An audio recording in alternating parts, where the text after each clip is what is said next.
Saudi Crown Prince invited to Israel as Jerusalem protests smolder in West Bank.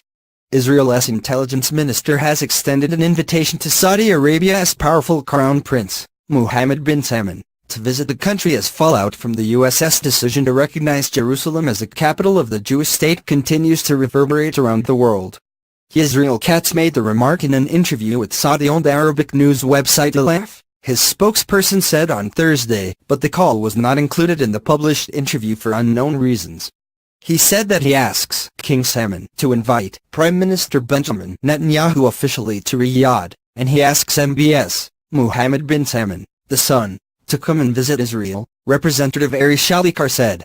Mr. Katz extended the invitation because he wants regional peace, his office added.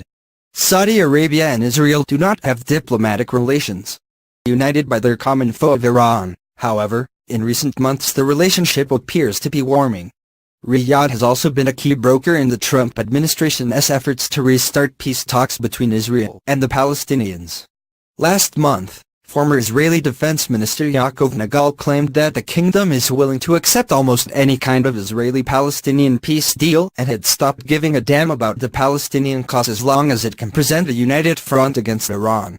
Any possible progress in the Arab-Israeli conflict appears to be off the table, however, following the U.S. President's decision to recognize the contested city of Jerusalem as Israel's capital. On Friday, in the second day of rage called for by various Palestinian factions, including Gaza's militant Hamas, protesters clashed with Israeli forces throughout the Palestinian territories, resulting in 2 deaths. Near Ramallah, a Palestinian was shot and injured after he attacked an officer with a knife. Palestinian and Israeli media published pictures of the assailant being carried to hospital on a stretcher in which he is clearly wearing a suicide vest. It has not been confirmed by the authorities whether the explosives were real. Throughout the West Bank and Gaza, Palestinians threw rocks and petrol bombs at Israeli troops. Soldiers responded with tear gas and rubber bullets. The Gaza Health Ministry said that 5 Palestinians were in a moderately serious condition after being injured by live fire. There have been violent incidents across the territories, which have resulted in the deaths of a total of 6 Palestinians since Donald Trump's the 6th of December announcement that the U.S. would recognize Jerusalem as Israel's capital. Israel annexed East Jerusalem in the 1967 Six-Day War, an action that was never internationally recognized. Control of it remains one of the core stumbling blocks to an Israeli-Palestinian peace deal.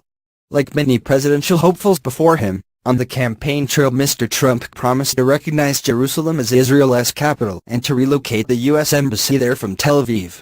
Over the last year, the new administration has delayed a decision on the issue. Mr. Trump's announcement last week, however, upends decades of U.S. policy. The previous U.S. position had been to clarify the status of Jerusalem in a final peace agreement as per the terms of the 1993 Oslo Accords. It has earned the U.S. condemnation from the Muslim world and Western allies, including a rare rebuke from King Salman of Saudi Arabia, who reiterated earlier this week that the Palestinians have a right to East Jerusalem as their capital. The Palestinians themselves have declared that they reject the U.S.'s role in the peace process, as Washington's new stance means it can no longer act as an unbiased sponsor. In recent months, there has been mounting pressure on the Palestinian leadership from both Riyadh and Washington to accept the terms of a less than favorable peace deal. The blueprint is understood to contain steps leading to a 2-state solution, but without the right to return for Palestinian refugees or full sovereignty.